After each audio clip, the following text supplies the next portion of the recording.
আমরা এই প্রেজেন্টেশন স্লাইডে চ্যাপ্টার 11-এর একটা অংশ শিখব, যেটা হচ্ছে নিয়ন্ত্রণ যন্ত্র ও রক্ষণ যন্ত্র।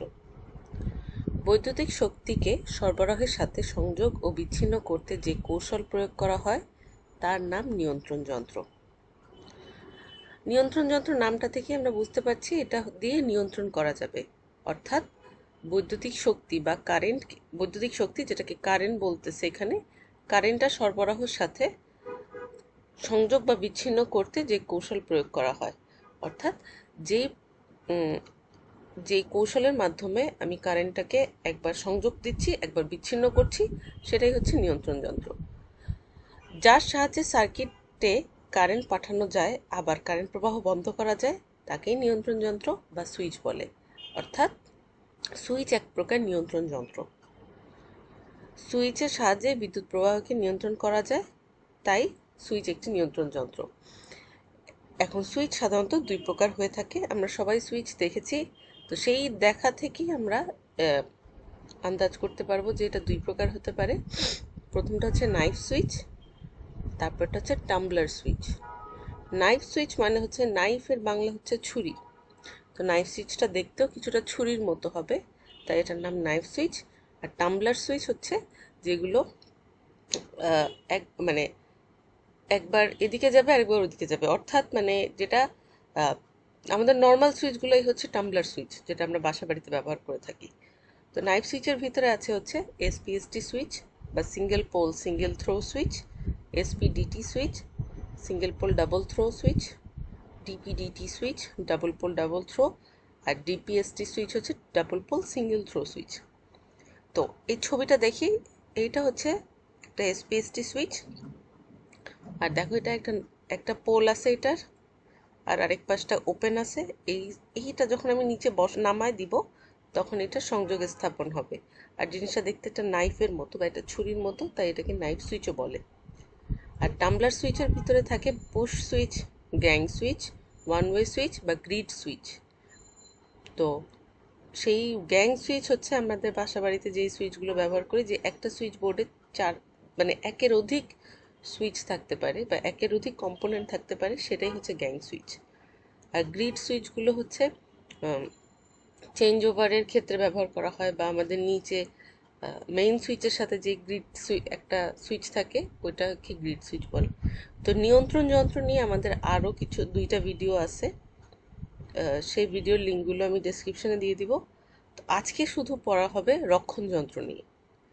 রক্ষণ যন্ত্র হচ্ছে যে যন্ত্র সার্কিটকে অনাকাঙ্ক্ষিত এবং অতিরিক্ত কারেন্টের হাত থেকে রক্ষা করতে সাহায্য করে, সেটাই হচ্ছে রক্ষণ যন্ত্র বা প্রোটেক্টিভ ডিভাইস। যেটা প্রোটেক্ট করে, ডিভাইসগুলোকে প্রোটেক্ট করে বা যন্ত্রগুলোকে রক্ষা করে, সেটাই হচ্ছে রক্ষণ যন্ত্র। বৈদ্যুতিক ওয়্যারিং, সার্কিটের সংযুক্ত বিভিন্ন বৈদ্যুতিক যন্ত্রপাতি ও ফিটিংস সমূহকে তাদের পূর্ব নির্ধারিত কারেন্টের অতিরিক্ত কারেন্ট প্রবাহের হাত থেকে এবং বিদ্যুৎ ব্যবহারকারীকে বৈদ্যুতিক দুর্ঘটনার হাত থেকে রক্ষা করার জন্য যে যন্ত্র ব্যবহার হয় সেটাই রক্ষণ যন্ত্র।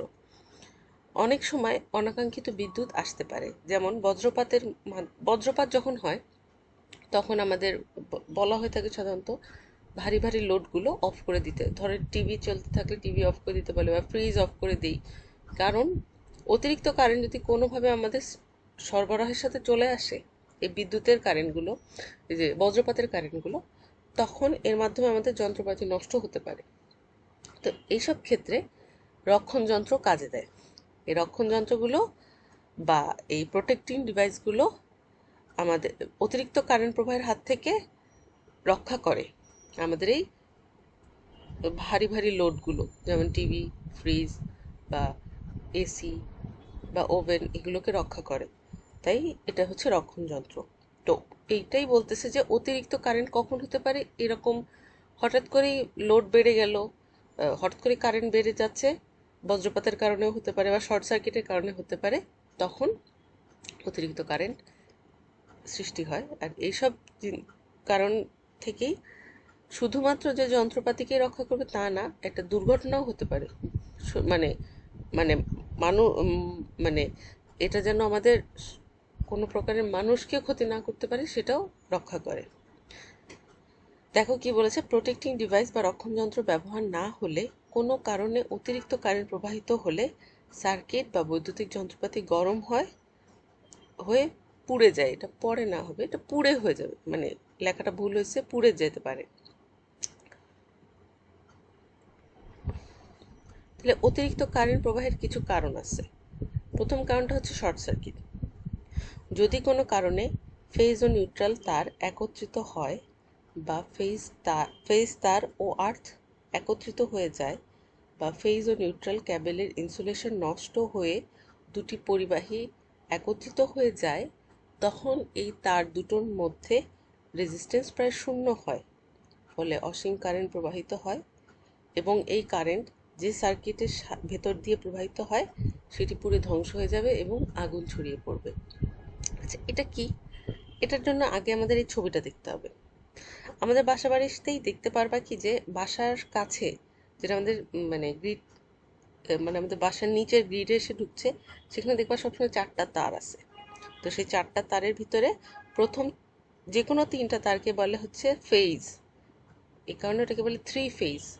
সেটাকে আমরা সংক্ষেপে RYBও বলতে পারি। আর একটা হচ্ছে নিউট্রাল থাকে, সেটাকে N দিয়ে প্রকাশ করে। তা শর্ট সার্কিট কখন হবে? যখন ফেজ ও নিউট্রাল একত্রিত হয়ে যাবে। হয়তোবা আর এবং এন একত্রিত হচ্ছে, অথবা ওয়াই বা এন একত্রিত, বা বি বা এন একত্রিত হবে, মানে যে কোনো 3টা তারের সাথে নিউট্রাল একত্রিত হয়ে গেলে একটা ঘটনা। আবার বলেছে কি ফেজ তার ও আর্থ একত্রিত হলে, অর্থাৎ যে কোনো একটা ফেজ, কোনো একটা তার ছিঁড়ে মাটিতে পড়ে গেল। আর্থ মানে হচ্ছে এখানে মাটি বোঝাচ্ছে। ফেজের তার এবং আর্থ একত্রিত হয়ে গেলে, মানে ফেজের তার ছিঁড়ে মাটিতে পড়ে গেল। আবার এই বলেছে কি ফেজ ও নিউট্রাল ক্যাবেলের ইনসুলেশন নষ্ট হয়ে গেলে, অর্থাৎ অনেকদিন থাকতে থাকতে এই ইনসুলেশন দুটো, মানে যে কোনো একটা ইনসুলেশন নষ্ট হয়ে গেলে, এই তারগুলোর ইনসুলেশন নষ্ট হয়ে গেলে দুটো পরিবাহী যদি একত্রিত হয়ে যায়, তখন এই দুটো তারের মাঝে রেজিস্ট্যান্স প্রায় শূন্য হয়ে যায়। রেজিস্ট্যান্স শূন্য হয়ে যায় মানে যে এই দুটো তার যখন একত্রিত হয়ে যাচ্ছে, বা একটা তার যখন মাটিতে পড়ে যাচ্ছে, বা ফেজ বা নিউট্রাল আরেকটা ফেজের সাথে আরেকটা ফেজ লেগে যাচ্ছে, তখন এই ক্ষেত্রে রেজিস্ট্যান্স শূন্য হয়ে যায়। আর আমরা জানি কি রেজিস্ট্যান্স শূন্য হয়ে গেলে কারেন্ট বেড়ে যাবে। এটা ওহমের সূত্রে বলে V=IR। রেজিস্ট্যান্স শূন্য হয়ে গেলে কারেন্ট বেড়ে যাচ্ছে, তাই অসীম কারেন্ট প্রবাহিত হবে এই ক্ষেত্রে। এবং এই কারেন্ট যে সার্কিটের ভিতর দিয়ে প্রবাহিত হবে সেটা পুড়ে ধ্বংস হয়ে যাবে, অর্থাৎ নষ্ট তো হয়েই যাবে এবং আশেপাশে আগুন ছড়িয়ে পড়বে। এখন এই চিত্রটাতে দেখি, এখানে একটা মোটর আছে, একটা পাওয়ার সকেট আছে, একটা লাইট আছে, একটা ফ্যান আছে। সেই দেখো 3টা ফেজ তার RYB, আর নিউট্রাল দিয়ে N বোঝাচ্ছে। মোটরে আমাদের 3টা তারই লাগে। পাওয়ার সকেটের জন্য ধরো আমাদের নিচ্ছে রেড আর নিউট্রাল। একটা বাল্বের জন্য আমরা নিচ্ছি হচ্ছে ওয়াই এবং নিউট্রাল। আর ফ্যানের জন্য ধরো নিচ্ছে ব্লু এবং নিউট্রাল। এখন এভাবে করেই একটা বাসা বাড়িতে কানেকশন দেওয়া হয়, কারেন্টের কানেকশন এভাবেই দেওয়া হয়। তো আমাদের শর্ট সার্কিট কী কী কারণে হতে পারে? আর এন যদি একত্রিত হয়ে যায়, বা ওয়াই এন একত্রিত হয়ে গেলে, বা বি এন একত্রিত হয়ে গেলে, অথবা আর আর্থের সাথে কানেক্টেড হয়ে গেলে বা ছিঁড়ে পড়ে গেলে, বি আর একইভাবে বিও যদি মাটির সাথে লেগে যায়, আর ওয়াইও যদি মাটির সাথে লেগে যায়, মানে এই যে কোনো একটা তার ছিঁড়ে পড়ে গেল, এই একটা তার ছিঁড়ে পড়ে গেলে শর্ট সার্কিট হতে পারে। আর আবার এটা ছিঁড়তে গিয়েও, প্রথমটা ধরো ছিঁড়ে বাকি 3টার সাথে লেগে গেল, সেখানেও শর্ট সার্কিট হবে। তাই বলতেছে শর্ট সার্কিট হলে রেজিস্ট্যান্স শূন্য হয়ে যাবে আর অসীম কারেন্ট প্রবাহিত হবে। মেইন ঘটনা এটাই, রেজিস্ট্যান্স শূন্য হয়ে যাবে, অসীম কারেন্ট প্রবাহিত হবে। এর ফলে যেই মানে মেশিনের ভিতরে যতটুকু কারেন্ট লাগার দরকার তার থেকে বেশি কারেন্ট প্রবাহিত হলে মেশিনটা নষ্ট হয়ে যাবে এবং আগুন ধরে যেতে পারে। এটা হচ্ছে প্রথম কারণ। 2 নাম্বার হচ্ছে ওভারলোড। ওভারলোড হচ্ছে যদি সার্কিটে এমন লোড সংযুক্ত করা হয় যাতে সার্কিটের পরিমাণ কারেন্ট বহন করতে না পারে, তার তুলনায় বেশি কারেন্ট প্রবাহিত হয়, তবে অতিরিক্ত কারেন্টের জন্য পরিবাহিতে অতিরিক্ত তাপ উৎপন্ন হবে এতে পরিবাহীর ইনসুলেশনের ক্ষতি হবে বা আগুন ধরে যাবে। অর্থাৎ ধরো আমাদের এখানে দুটো এসি চলতেছে বা অনেক মানে এমন একটা তার দিয়ে দুটো এসি কানেক্ট করা হলো। এসি তো হেভি লোড, ভারী লোড।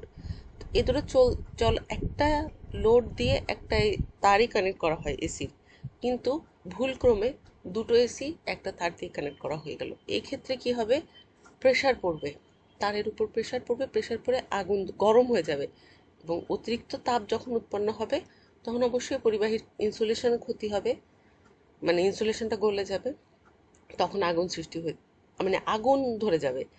তখন এই ধরনের কেসকে বলে ওভারলোড। লোড ওভার হয়ে গেছে, লোড মানে ওভার হয়ে গেলেও আমাদের এটা একটা ক্ষতির লক্ষণ। তখন আমাদের রক্ষণ যন্ত্র আমাদের হেল্প করে পুরো বাড়িটাকে রক্ষা করার জন্য। তারপরে হচ্ছে জীবজন্তুর কারণে।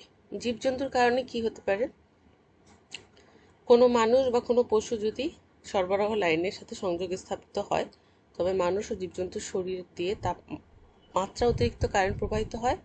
এর ফলে জীবজন্তুর মৃত্যু হয় এবং সার্কিটও নষ্ট হয়। অনেক সময় যখন রিপেয়ার টিম এসে মেনটেনেন্সের কাজ করে যে মেইন লাইনগুলোতে, তখন দেখবা যে একটা তার নিচে ফলায় রাখে। সেই ফলায় রাখলে কারেন্ট ওই তার দিয়ে মাটিতে চলে যায় যদি অতিরিক্ত কোনো কারেন্ট থেকে থাকে। তখন লোকটা যখন কাজ করবে তার গায়ের ভিতর দিয়ে কোনো কারেন্ট যাবে না। তো হঠাৎ করে ধরো এই কাজটা করলো না সে, এর মতো অবস্থায় গ্রিডের লাইন তো অফ আছে, তাও যদি কোনো একটু কারেন্ট থেকে থাকে আশেপাশে, সে শরীরের ভিতর দিয়ে তার চলে যাবে এবং লোকটা মারা যাবে। এরকম অনেক দুর্ঘটনা হয়। এছাড়া কমন দুর্ঘটনা হচ্ছে পাখি। পাখি আমরা দেখি যে একটা তারে বসে থাকলে তার কোনো ক্ষতি হয় না, কারণ এই ছবিতে দেখো তারের যেই রেজিস্ট্যান্স তার তুলনায় পাখির রেজিস্ট্যান্স বেশি, অর্থাৎ পাখির রোধ বেশি। এখন যেখানে রোধ বেশি সেখানে তো কারেন্ট যাবে না, অর্থাৎ রোধ কম যেখানে সেটার ভিতর দিয়ে কারেন্ট যাবে। এছাড়াও পাখির লোম থাকে, মানে পালক থাকে যেটাকে বলে, এই পালকের জন্য পাখি বা বাদর যেটাই বলো না কেন, এদের পালকের এত বেশি রোধ থাকে, পালক থাকে, যেটার রেজিস্ট্যান্স আরও অনেক বেশি। এই কারণে এই পাখি একটা তারে যখন বসে থাকে তার সে শর্ট হয় না, মানে সে শকও খায় না, সে মরেও না, সে ঠিকই থাকে। কিন্তু এই ওড়ার সময় বা পাখি যখন বসার সময় ওর পালক একটা তারে আছে, লাগলো একটা পাখা এক তারে, আরেক পাখা আরেক তারে লেগে গেল, তখন এটা শর্ট সার্কিট হয়ে যায়। অর্থাৎ দুটো তার সংযোগ স্থাপন করে এই পাখির মাধ্যমে, তখন পাখিটাও মারা যায়, শর্ট সার্কিটও হয়ে যায়। দেখো এই ছবিতে এই পাখিটা ওড়ার সময় দুইটা পাখা দুইটা তারে লেগে গেল, তখন এই পাখিটা মরে গেল। কিন্তু এই একটা পাখি দূরে বসে আছে একটা তারেই, সে সেফ আছে। তাই বলতেছে এই ধরনের শর্ট সার্কিটের ক্ষেত্রেও অতিরিক্ত কারেন্ট প্রবাহিত হয়, যেটা আমাদের শর্ট সার্কিট করতে মানে সেটা রক্ষার জন্য আমাদের সার্কিট ব্রেকার মানে রক্ষণ যন্ত্র প্রয়োজন হয়। তো এখন এই রক্ষণ যন্ত্র সাধারণত দুই ধরনের হয়ে থাকে, আমরা সবাই জানি, একটা নাম ফিউজ আর একটা সার্কিট ব্রেকার। আমরা এই দুটো নামই সবাই শুনছি, ফিউজ এবং সার্কিট ব্রেকার। ফিউজ মূলত আমরা এই চিত্রটাতেই দেখবা ফিউজ হচ্ছে এরকম একটা জিনিস, আমরা সবাই এটা দেখে আসছি। তো এটা মূলত একটা তার থাকে, যেই তারটার ভিতর দিয়ে যখন হেভি লোড মানে কারেন্ট অতিরিক্ত কারেন্ট প্রবাহিত হয়, সেই তারটা পুড়ে যায়, পুড়ে গিয়ে দেখো বাস্ট হয়ে যাচ্ছে। বাস্ট হয়ে যাচ্ছে মানে কি, সেটা ছিঁড়ে যাচ্ছে। আর যখন ছিঁড়ে যায় তখনই তো কারেন্ট প্রবাহে বিঘ্ন ঘটে, কারেন্ট প্রবাহিত হতে পারে না। তাই দেখো বলেছে কি, ফিউজ এমন একটি পরিবাহী উপাদান যার মাঝ দিয়ে নির্দিষ্ট পরিমাণ কারেন্ট প্রবাহিত হলে তা গলে গিয়ে বা পুড়ে গিয়ে সার্কিটকে অতিরিক্ত কারেন্ট প্রবাহের মানে কারেন্টের প্রভাব হতে রক্ষা করে। ফিউজ পুড়ে গিয়ে সার্কিটের যন্ত্রপাতি সমূহকে সার্কিট থেকে বিচ্ছিন্ন করে দেয়, ফলে ওই পথে আর কোনো কারেন্ট প্রবাহ হতে পারে না। এ কারণে ফিউজকে সর্বদা পজিটিভ লাইনের সাথে বা ওই যে ফেজের তারের সাথে লাগাতে হয়। অর্থাৎ যখন অতিরিক্ত কারেন্ট প্রবাহ হবে তখন তো কি আমরা জানি কি পজিটিভ থেকে কারেন্ট প্রবাহ হয়, তো পজিটিভ তারের সাথে যদি আমরা ফিউজটা লাগাই তখন অতিরিক্ত কারেন্ট প্রবাহ হলো বা যেই রকমই কারেন্ট প্রবাহ হলো, নর্মাল হলে এই ফিউজের ভিতর দিয়ে চলে যাবে, চলে গিয়ে আমাদের লোডগুলোতে কানেক্টেড থাকবে, কারেন্ট চলে যেতে পারবে। কিন্তু যখন অতিরিক্ত কারেন্ট আসবে তখন এই ফিউজের ভিতর দিয়ে যাওয়ার সাথে সাথে এই ফিউজটা পুড়ে যাবে, পুড়ে গিয়ে বিচ্ছিন্ন করে দিবে। বিচ্ছিন্ন করে দিলে আমাদের যন্ত্রপাতিতে আর কারেন্ট যেতেও পারবে না, যন্ত্রপাতিগুলো রক্ষা পাবে। সীসা, টিন অথবা সীসা ও টিন মিশ্রিত সংকর ধাতু দিয়ে ফিউজ তৈরি করা হয়। ফিউজ 3 প্রকার, একটা হচ্ছে রিনিউয়েবল ফিউজ, একটা কার্টেজ ফিউজ, আর একটা এইচআরসি ফিউজ। এরপরে হচ্ছে সার্কিট ব্রেকার। সার্কিট ব্রেকারে আমরা সবাই দেখছি, এটাও এক ধরনের রক্ষণ যন্ত্র। কি বলেছে দেখো, সার্কিট ব্রেকার এক ধরনের সুইচ বিশেষ যার মাধ্যমে সার্কিটের স্বাভাবিক এবং অস্বাভাবিক সার্কিটকে অন বা অফ করা যায়। সার্কিটের মধ্য দিয়ে কোনো কারণে অতিরিক্ত কারেন্ট প্রবাহিত হলে সার্কিট ব্রেকার স্বয়ংক্রিয়ভাবে অফ হয়ে যায়, যে সার্কিটকে ব্রেক করে বা বিচ্ছিন্ন করে। আচ্ছা, এটা হচ্ছে একটা সুইচ। আমরা অনেক সময় এটা সুইচ হিসেবে ব্যবহার করতে পারি, আবার এটা একটা রক্ষণ যন্ত্র হিসেবে ব্যবহার করতে পারি। তাই বলতেছে যে সার্কিটের স্বাভাবিক এবং অস্বাভাবিক সার্কিটকে, স্বাভাবিক হচ্ছে যখন আমরা নর্মাল অবস্থায় থাকবে তখন সেটাকে স্বাভাবিক বলতেছে, আর অস্বাভাবিক সার্কিট তখনও, অস্বাভাবিক হচ্ছে যখন আমাদের অতিরিক্ত কারেন্ট প্রবাহ হচ্ছে সেটাকে অস্বাভাবিক বলছে, সেক্ষেত্রেও এটা ব্যবহার করা যাবে। এবং এটা অন অফ করার মাধ্যমে, মানে এটা এটা স্বয়ংক্রিয়ভাবে অন করতে হবে, স্বয়ংক্রিয়ভাবে অফ হয়ে যাবে। অফ হয়ে যাবে কারণ অতিরিক্ত কারেন্ট যখন এর ভিতর দিয়ে প্রবাহ হবে তখন ও নিজে নিজেই অফ হয়ে যাবে, কিন্তু ওটাকে আবার অন করে দিতে হবে। তাই বলতেছে যে সার্কিটকে অন অফ করা যায়। দেখো, সার্কিট ব্রেকার স্বয়ংক্রিয়ভাবে সার্কিটকে পুনরায় সংযোগ দিতে পারে না, তখন এটাকে হাত দিয়ে অন করে দিতে হয়। আচ্ছা, এটা ছবি আমরা পরের স্লাইডে দেখব, দেখলেই তোমরা বুঝতে পারবা। কিন্তু আগে এটা প্রকারগুলো দেখি। সার্কিট ব্রেকার 5 ধরনের হতে পারে। একটা হচ্ছে অয়েল সার্কিট ব্রেকার, একটা এয়ার সার্কিট ব্রেকার, একটা vacuum circuit breaker, gas circuit breaker, miniature circuit breaker. প্রত্যেকটার ইংলিশ নাম আমাদের জানতে হবে, কারণ আমাদের এখান থেকে ছোট শর্ট ফর্মটা দিবে। এসিবি এর পূর্ণ নাম কি, এভাবে প্রশ্ন আসতে পারে, তখন লিখতে হবে এয়ার সার্কিট ব্রেকার। সবসময় মনে রাখবা সিবি হচ্ছে সার্কিট ব্রেকার, সিবি হচ্ছে সার্কিট ব্রেকার। তাই এয়ার হলে এয়ার দিব, অয়েল হলে ও মানে ও আসলে অয়েল হবে, ভ্যাকিউম সার্কিট ব্রেকার মানে VCB, gas circuit breaker GCB, আর মিনিয়েচার সার্কিট ব্রেকার হচ্ছে এমসিবি। এটা হচ্ছে সার্কিট ব্রেকার 5 প্রকার। এখন দেখো সেই ছবিটা, যেখানে আমরা বুঝতে পারবো সার্কিট ব্রেকারটা কিভাবে কাজ করে। প্রথম ছবিটাতে দেখো, দাঁড়ো এটা প্রথম থেকে শুরু হোক তাহলে আমরা বুঝতে পারবো। ওকে, এরপরেই শুরু হবে প্রথম। এই যে দেখো, এটা আছে, এইটা হচ্ছে অফ অবস্থায় আছে, অফ অবস্থায় আছে, কোনো কারেন্ট লাগতেছে না, এই জায়গাটুকু কন্ট্যাক্ট খালি। এখন দেখো কন্ট্যাক্ট লেগে গেল, কারেন্ট দেখো সবুজভাবে যাচ্ছে, অন করে দিলাম। এবার হঠাৎ করে ট্রিপ হলো। ট্রিপ হওয়া মানে হচ্ছে নষ্ট, ট্রিপ হওয়া মানে হচ্ছে ধরো অতিরিক্ত কারেন্ট প্রবাহের ফলে ট্রিপ হয়ে গেল। ট্রিপ অবস্থাটা আবার আসবে, দেখাচ্ছি। এই যে অন হলো, ট্রিপ হয়ে যাওয়াটা দেখো মাঝখানে চলে আসবে। মাঝখানে চলে আসে মানে ট্রিপ হওয়া যাওয়া, মানে ভিতরটা অতিরিক্ত কারেন্ট প্রবাহ হওয়ার ফলে মাঝখানে চলে আসে, এবং তখনও দেখবা কন্ট্যাক্টটা ওপেন থাকে। তাইলে নিচে থাকলে অফ, উপরে থাকলে অন, মাঝে চলে আসলে ট্রিপ। এই যে ট্রিপ অবস্থায় দেখো কন্ট্যাক্টটা অফ হয়ে যাচ্ছে নিজে নিজেই। আর নিচে থাকলে অফ, অফ পজিশনেও কন্ট্যাক্ট অফ, এর মাঝে কন্ট্যাক্ট নাই। অন অবস্থায় শুধু কন্ট্যাক্টটা লেগে যাচ্ছে, কারেন্ট যেতে পারবে। আর ট্রিপড অবস্থায় দেখো আবার খুলে যাচ্ছে, এটাও মাঝে আছে, অর্থাৎ কানেকশনটা খুলে গেল, সার্কিট ব্রেকারটা ব্রেক করে দিল সার্কিটকে। এখন দেখো আমাদের আসলে কি হয় যখন একটা অতিরিক্ত কারেন্ট প্রবাহ হয়। সেকেন্ড ছবিতে এখানে তো একটা বিশাল একটা স্পার্ক করলো, স্পার্ক করার পরে এই যে সেই কন্ট্যাক্টের জায়গাটা খুলে যাবে। এই অবস্থায় অন আছে, খুলে গেল, খুলে গিয়ে অফ হয়ে গেল। আবার যখন অন করতে হবে এটাকে আবার অন পজিশনে আনলে এটা অন হয়ে যাবে। তাই এই হচ্ছে আমাদের সার্কিট ব্রেকারের ভিতরে কি ঘটে, এই ছবিটা। তাহলে আমরা এখন সার্কিট ব্রেকারও জানলাম, ফিউজও জানলাম, এদের পার্থক্যটা শিখতে হবে। এদের পার্থক্যটা খুব ইম্পর্টেন্ট, এটা খুব খুব আসে। সার্কিট ব্রেকার সার্কিটকে স্বাভাবিক অস্বাভাবিক উভয় অবস্থাতেই কাজ করে। ফিউজ শুধুমাত্র অস্বাভাবিক অবস্থায় কাজ করে। মানে সার্কিট ব্রেকার আমাদের সুইচের মতো করেও কাজ করতে পারে, আবার সার্কিটকে রক্ষা করার জন্য, মানে কোনো একটা অস্বাভাবিক কেসে সার্কিটকে রক্ষা করার জন্য এটা কাজ করে। কিন্তু ফিউজ শুধুমাত্র প্রোটেক্টিভ ডিভাইস বা রক্ষণ যন্ত্র হিসেবেই কাজ করবে, এটা নিয়ন্ত্রণ যন্ত্র হিসেবে কাজ করবে না। সার্কিট ব্রেকার একবার কাজ করার পর পুনরায় ব্যবহার করা যায়। হ্যাঁ, কারণ যে দেখলাম যে ট্রিপড হয়ে গেল, ট্রিপ হয়ে যাওয়া মানে হচ্ছে যখন রক্ষা করে ফেললো সার্কিটকে, তখন আবার যদি আমি অন করে দিই, সেটা সুইচটা অনের পজিশনে নিয়ে গেলে কন্ট্যাক্টটা লেগে যাবে, অর্থাৎ সার্কিট ব্রেকারটা আবার কাজ করা শুরু করবে। কিন্তু ফিউজ একবার তার যখন পুড়ে যায়, পুড়ে যাওয়ার পরে তারটা জোড়া লাগায় আবার অন করা যায়।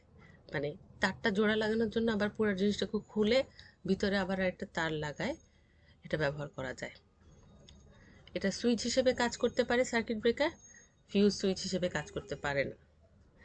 সার্কিট ব্রেকার নিম্ন, মাঝারি, উচ্চ ভোল্টেজ গ্রিডের হয়, ফিউজ শুধু নিম্ন আর মাঝারি ভোল্টেজ গ্রেডের হয়। আচ্ছা, সার্কিট ব্রেকার হাই লেভেলের প্রোটেক্টিভ ডিভাইস হিসেবে ব্যবহার করতে পারে, কিন্তু ফিউজ বিশেষ করে খুব লো লেভেলের প্রোটেক্টিভ ডিভাইস হিসেবে কাজ করতে পারে। তাই বলেছে নিম্ন ও মাঝারি ভোল্টেজ গ্রেডের হয়। এর থেকে হাই ভোল্টেজ যদি এর ভিতর দিয়ে প্রবাহ করে, ফিউজ কাজ করবে না, মানে কি জিনিসটা রক্ষা করতে পারবে না ফিউজ। কিন্তু সার্কিট ব্রেকার হাই ভোল্টেজের ক্ষেত্রেও রক্ষা করতে পারে। সার্কিট ব্রেকার একই সাথে নিয়ন্ত্রণ ও রক্ষণ যন্ত্র হিসেবে ব্যবহার হয়, ফিউজ শুধুমাত্র রক্ষণ যন্ত্র হিসেবে ব্যবহার হয়। এটা আসলে 3 নাম্বার পয়েন্টটাকে আবার বুঝাইছে। তো যাই হোক, এই পার্থক্যটা যদি আসে, আমাদের পার্থক্যটা শিখতে হবে, জানতে হবে, এবং কোয়েশ্চেনে আসলে আমাদের এটা লিখতে হবে। তোমাদের এই চ্যাপ্টার থেকে বিশেষ করে সংক্ষিপ্ত, অতি সংক্ষিপ্ত ভালো করে দেখবে, এটা কোনো ব্রড কোয়েশ্চেন ওভাবে আসবে না। তো বাকাশিপতে যেগুলো আসছে ওগুলোই ভালো করে আমরা শিখবো। আর চিত্র যদি আঁকতে হয় অবশ্যই পেন্সিল দিয়ে আঁকবো।